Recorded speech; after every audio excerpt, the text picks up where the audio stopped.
대통령실이 12.3 비상계엄 사태 이후 윤석열 전 대통령 체포영장 집행 등을 막은 책임을 물어 경호처 본부장 5명을 전원 대기 발령했습니다.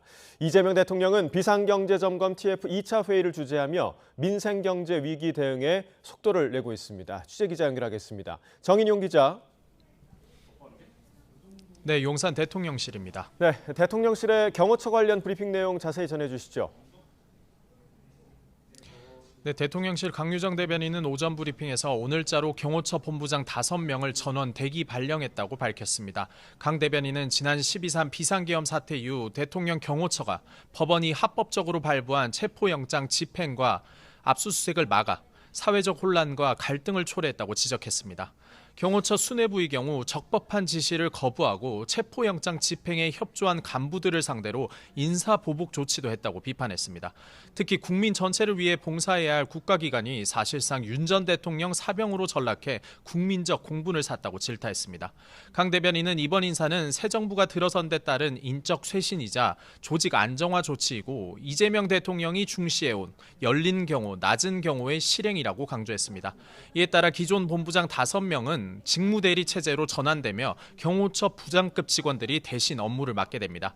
대통령 경호처는 이에 대해 국민께 진솔한 사죄의 말씀을 드린다며 뼈를 깎는 심정으로 거듭나겠다고 입장문을 냈습니다. 이어 이번 인사는 경호처를 과감하게 쇄신하는 첫 단추라며 국민으로부터 신뢰와 사랑을 받는 기관이 되겠다고 덧붙였습니다.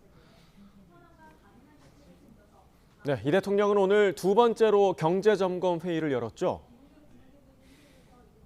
네, 그렇습니다. 이 대통령은 지난 4일 취임 당일 1차 회의에 이어 오전 10시부터 비상경제점검 TF 2차 회의를 주재했습니다. 대통령실 경제분야 참모진들과 기획재정부 등 부처나 유관기관의 정책 결정자, 실무자들이 자리했는데요. 이 대통령은 모두 발언에서 물가 문제가 국민에게 너무 큰 고통을 주는 만큼 현황과 가능한 대책을 다음 TF 회의 전까지 보고해달라고 당국자들에게 주문했습니다.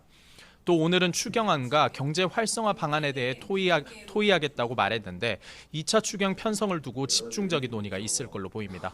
이 대통령이 다음 주 캐나다에서 열리는 주요 7개국 G7 정상회의에 참석하기로 한 만큼 트럼프 대통령과의 만남을 고려해 대미 통상 대응을 둘러싼 논의 역시 이뤄졌을 걸로 예상됩니다. 이런 가운데 이 대통령의 G7 첫 다자 외교에도 관심이 커지고 있습니다. 다자 회의 특성상 양자 간 첨예한 현안을 다루긴 어렵지만 6개월 만에 정상외교가 복원되고 대비전을 치른다는 데 의미가 있다는 평가가 나옵니다.